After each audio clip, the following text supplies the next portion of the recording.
अच्छा जी, एजुकेशन के हवाले से हमारा जी। बात हो रही थी आपसे कुछ देर पहले। मौजू यही है आज का, ये जो एजुकेशन सिस्टम है, इसको कैसे रिवैम्प किया जाए, कैसे इसको बेहतर बनाया जाए। और हमारी क्योंकि तरजीहात में ये चीज़ शामिल ही नहीं है, नहीं कहने है, दीजिए बिल्कुल बात, ऐसे ही है।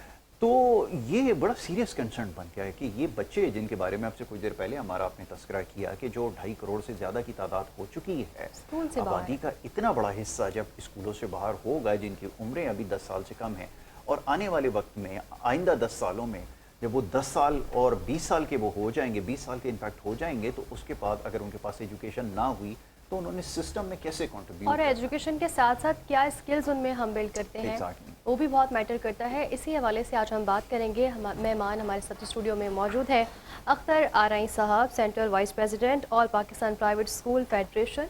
और अस्सलाम वालेकुम sir, thank you very much कि आपने हमारे लिए वक्त निकाला और इस अहम मौजू पर हमसे गुफ्तगू करेंगे। जी शुक्रिया आपका कि आपने भी हमें बुलाया इस मौके पे बातचीत करने के लिए।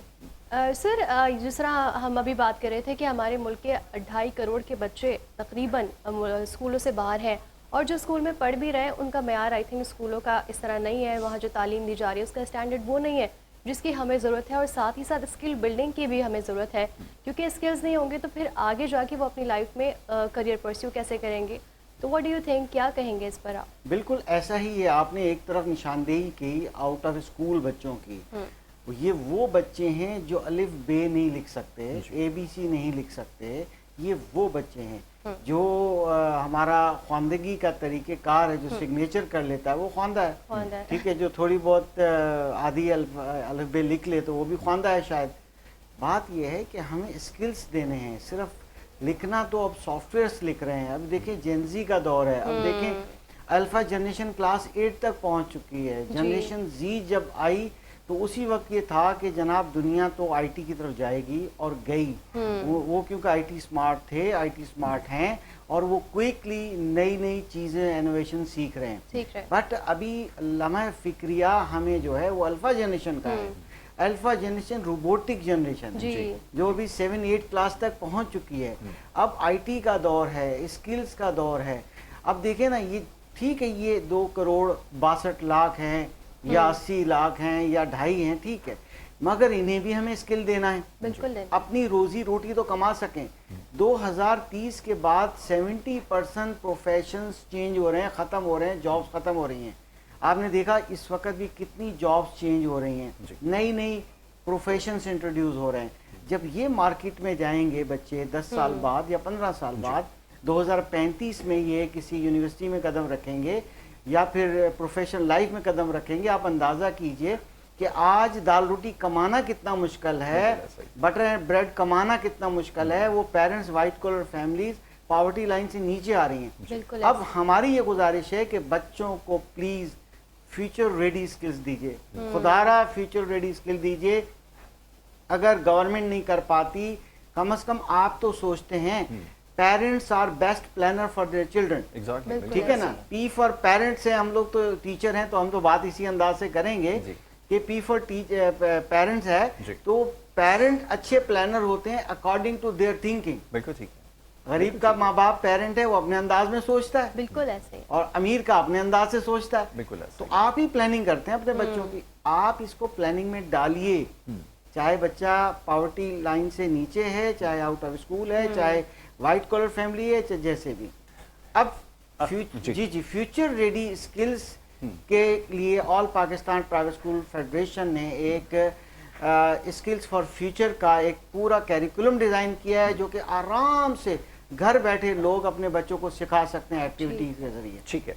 सवाल ये अख्तर भाई कि अभी आपने कहा कि ये ट्रांसफॉर्मेशन आपके एंड से तो हो गई है, मगर ये कि इसमें रियासत की भी एक जिम्मेदारी है। अगर ये जिसका भी आपने बताया, मैं इसको एक्स्ट्रा करिकुलर एक्टिविटी समझूं इसको, क्योंकि उसकी वजह ये है कि ये तो उसको आप मुकम्मल तौर पे इम्प्लीमेंट तब तक नहीं करवा सकते जब तक स्कूल को कोई डायरेक्शन ना दी जाए गवर्नमेंट की जानिब से, वो सिलेबस चेंज ना किया जाए।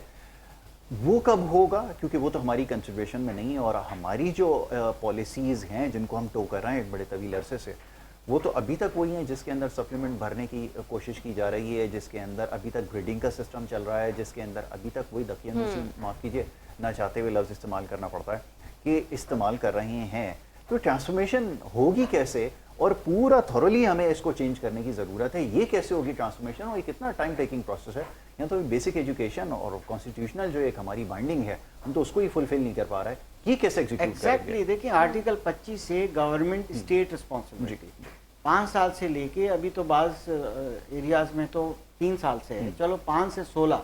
अब उसमें जो compulsory quality education deliver government ने करनी है वो तो कर नहीं पा रही, ठीक है, वो तो एक सिर्फ रोड एजुकेशन वाला काम भी नहीं कर पा रही।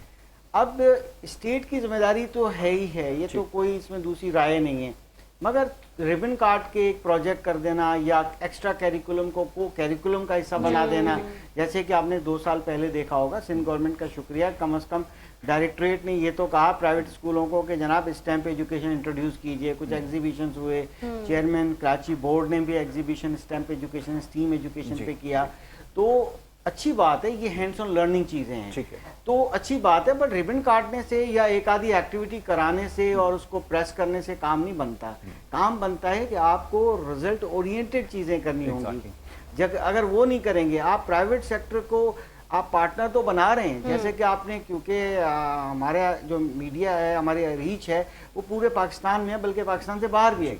पंजाब के अंदर गवर्नमेंट आउटसोर्स करती जा रही है, गवर्नमेंट तो अपनी जिम्मेदारी निभा ही नहीं रही, तो आउटसोर्स भी में भी बड़े मसाइल हैं। बट हमें फ्यूचर रेडी स्किल्स दिए बगैर, अपने बच्चे को काबिलियत दिए बगैर, अमली ज़िंदगी को अभी से सिखाए बगैर हम नहीं ग्रो कर सकते। पेरेंट्स से मैं रिक्वेस्ट करूंगा, खुदारा आप अपने बच्चों को स्किल फॉर फ्यूचर दीजिए, सिर्फ रटे ना लगवाइए, आप घर में कर सकते हैं। उसके लिए हमने all Pakistan private school federation ने कैरिकुलम बनाया, हम आपके घर भेज देंगे, आप हमसे रब्ता कीजिए। बात यह है कि हमारा पाकिस्तान का हर बच्चा हमारा बच्चा है, डिजिटल पाकिस्तान बनेगा, पढ़ा लिखा पाकिस्तान बनेगा तो हम कामयाबी होगी, सेल्फ एम्प्लॉयमेंट होगी तब, वरना आने वाले वक्तों में आप देखिएगा कितनी बेरोजगारी होने वाली है। बिल्कुल, ये अपेरेंटली पूरी दुनिया के लिए इस वक्त हमारा जो सबसे बड़ा चैलेंज है वो ये है कि ये पूरी दुनिया में कॉस्ट कटिंग हो रही है। बड़ी बड़ी मल्टीनेशनल ऑर्गेनाइजेशन के अंदर बहुत बड़ी बड़ी जगहों पर डाउन साइजिंग हो रही है। उसकी वजह ये है कि एआई बहुत सारी चीज़ों को रिप्लेस कर रही है, और पूरी दुनिया में ये बहस जो है इस वक्त शुरू हो चुकी है। मगर अनफॉर्चुनेटली हमारे यहाँ हम आज बात कर रहे हैं कि बेसिक एजुकेशन में इसको कैसे इनकॉर्पोरेट किया जाए, ताकि ये बच्चे जो आने वाले वक्त में जो सीखेंगे, क्योंकि अब जो लर्निंग है, अब जो एजुकेशन है, वो all by the virtue of ये एआई और टेक्नोलॉजी की बेस के ऊपर होगी।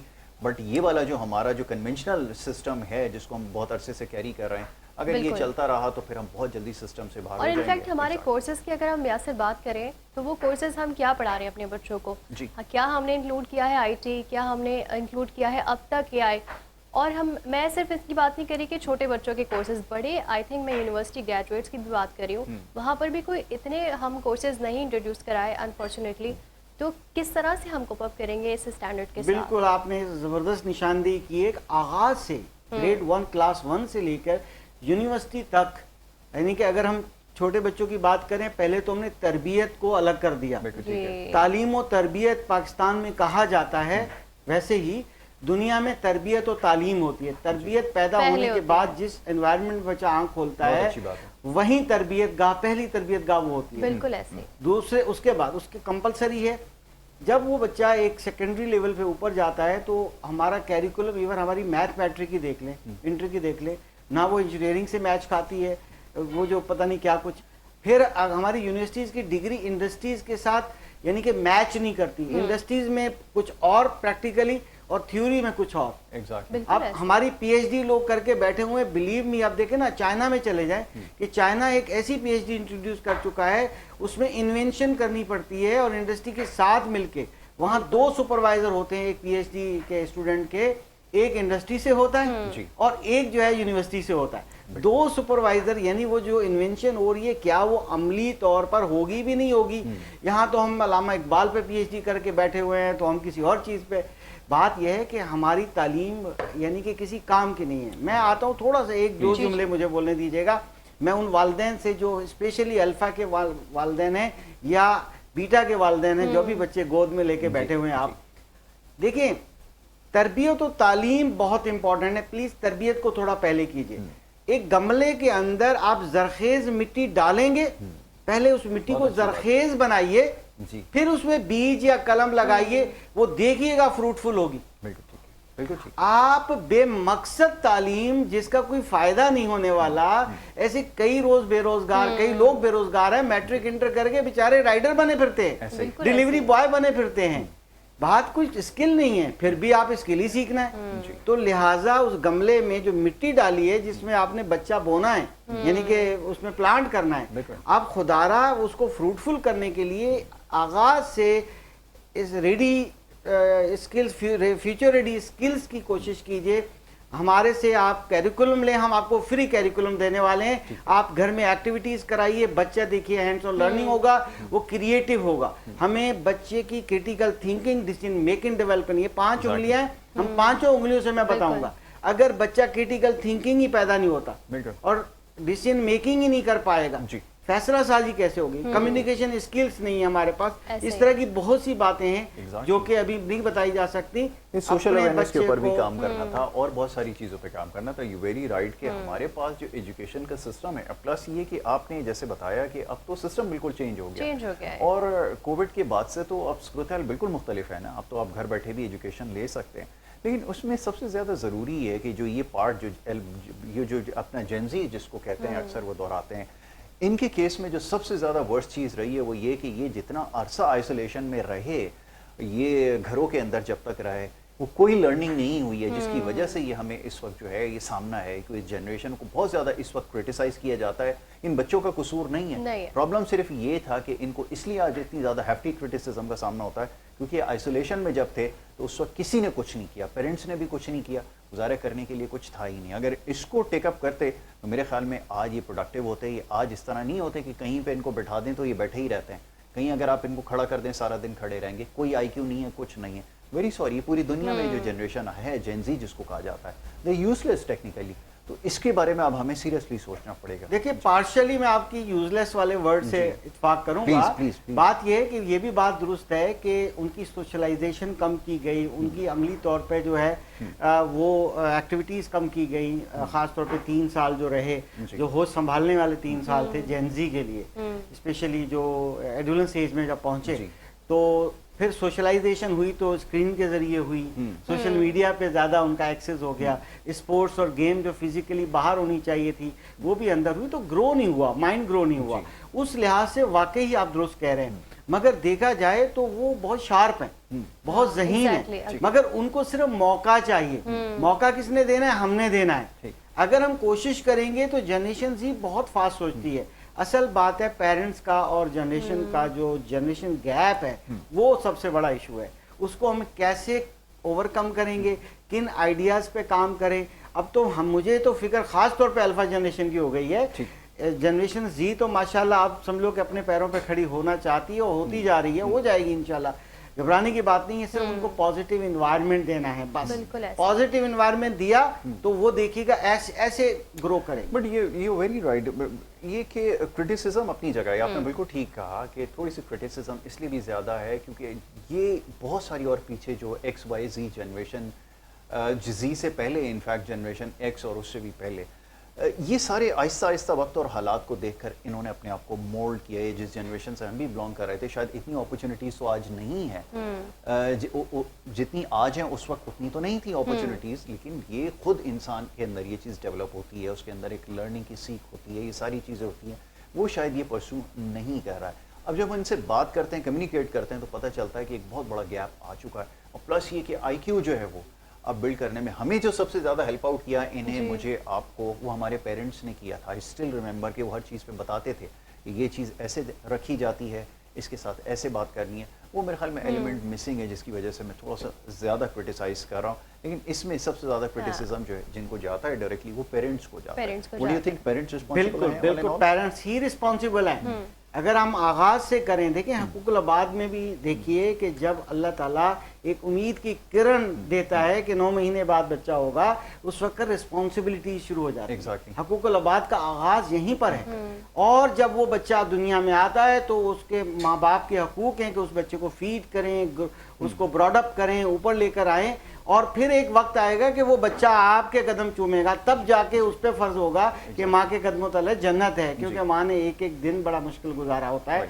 पेरेंट्स ने फादर कमा के लाया होता है, तो एक्चुअली रिस्पॉन्सिबिलिटी पेरेंट की है ब्रॉडअप की, और उस ब्रॉडअप में गलतियां हो जाती हैं। अब जैसे स्क्रीन के लिए आप देखें, बच्चा खाना नहीं खा रहा तो स्क्रीन दे दी, आप उसको हैंडीकैप बना रहे हैं, वो भागता फिर रहा है, उसको आप नवाला लेके मुंह में घूम रहे हैं पीछे, और सारी हाथ में लेके पीछे पीछे फॉलो किया जा रहा है कि ले लीजिए। बात यह है कि अगर अमली तौर पर सही तरीके से नहीं किया जाएगा, स्क्रीन 3 साल तक 0 होनी चाहिए, बिल्कुल ठीक है, और उसके बाद 10 मिनट का सेशन मैक्सिमम, और उसके 3 सुबह दोपहर शाम, जैसे एक गोली एंटीबायोटिक होती है, इससे ज्यादा नहीं होना चाहिए। लिहाजा पेरेंट्स आर रिस्पॉन्सिबल, आप यू आर राइट, आपका क्रिटिसिज्म बिल्कुल ठीक है। जाहिर है कि तामीरी क्रिटिसिज्म है, मेरा भी अगर कोई है तो हम लोग तामीरी बात कर रहे हैं। लिहाजा पेरेंट्स से इल्तिजा है, अपने फ्यूचर को फ्यूचर रेडी बनाइए, उसको ग्रूम ऐसे कीजिए, तरबियत पहले, तालीम बाद में। अच्छा, बिल्कुल अखतर साहब, आपने पेरेंटिंग की बात की और जेनजी की भी बात जिस तरह यासर कर रहे थे, मुझे लगता है कि जेनजीज अडेप्ट बहुत जल्दी करते हैं। अगर कोई भी चीज़ है तो फौरी तौर पर वो अडेप्ट करते हैं, और अब जो है वो कल्चर से थोड़ा सा मुझे लगता है हटकर सोच रहे हैं, वो डिफरेंट फील्ड में जाना चाहते हैं। लेकिन अनफॉर्चुनेटली पेरेंट का जो प्रेशर होता है, पेरेंट्स का जो प्रेशर होता है बच्चों पे कि आपने बोर्ड्स में अच्छे मार्क्स ही लाने हैं, स्किल्स की तरफ आपने जाना है, उनकी मर्ज़ी है कि वो फैशन की तरफ जाना है, उनकी मर्ज़ी है कि वो शेफ़ बनना चाहते हैं, XYZ बहुत सारे प्रोफेशन है। लेकिन अनफॉर्चुनेटली हमारी प्रायोरिटीज़ होती हैं पेरेंट्स की कि बच्चा मेडिकल कर ले, बच्चा इंजीनियरिंग कर ले। तो आप इस बात से जनरेशन गैप, बिल्कुल जनरेशन गैप ही तो है। हमें ये समझना होगा, हम अपने बच्चों को अंडर एस्टिमेट करते हैं बीइंग अ पेरेंट, हमें नहीं करना चाहिए, उनको मौके देने चाहिए, और अगर हम मौका नहीं देंगे वो कैसे एक्सप्लोर करेंगे भाई, बड़ी इंपॉर्टेंट बात है। दूसरी बात है कि जैसे जैसे जनरेशन, ठीक है, एक जनरेशन थी जो ऑर्गेनिक खाती थी, ग्रो भी खुद करती थी, और अगर मीट है तो खुद पालती थी और फिर ज़िबा करती थी और उसके बाद खाती थी। आज का बच्चा रेडी होता जा रहा है, जैसे हमारे साथ अभी कुकिंग भी हो रही है और जेनजी कर रही है। अब आप देखिएगा कि इसमें रेडी टू कुक चीजें यूज होंगी, अब वो मीट भी पैक में आएगा, ठीक है। अब वो आप देखें कोडिंग पे जाते हैं, अब देखें ना वर्डप्रेस आया, अब ऐसे सॉफ्टवेयर आ गए हैं कि आपको एक एक चीज करने की जरूरत नहीं है, फौरन मिनटों में काम होगा। ये जनरेशन जी का और अपकमिंग अल्फा जनरेशन की ये नीड है कि ये हर रेडी टू कुक चीजें लेंगे। ये बिल्कुल शॉर्ट टाइम, ये बहुत जल्दबाजी में होते हैं और जल्दी में होते हैं क्योंकि वक्त का सही इस्तेमाल करना है। तो ये तो बात है, सही इस्तेमाल करने की जरूरत है। बिल्कुल ठीक कहा अखतर साहब, बहुत शुक्रिया कि आपने इतने अहम मौजू पर हमसे बात की, गुफ्तगू की, और जो हमारी नाज़रीन हैं उनके लिए भी बड़ा अच्छा सेशन रहा होगा जिस तरह की बात की गई है। सेशन बिल्कुल ज़रूरी है, बिल्कुल। अभी ये जो डिस्कशन हो रही तो याद आया कि ये जो वर्डप्रेस की अभी आपने बात की थी हमारे मोअज़्ज़ज़ मेहमान ने, तो it took me around 6 month कि वेबसाइट को कैसे बनाया जाता है, बट मैं आज बड़ा हैरान होता हूँ, with no time you can make your own website, और ये सब कुछ पॉसिबल है, और बल्कि अब AI ने तो काम और भी आसान कर दिया।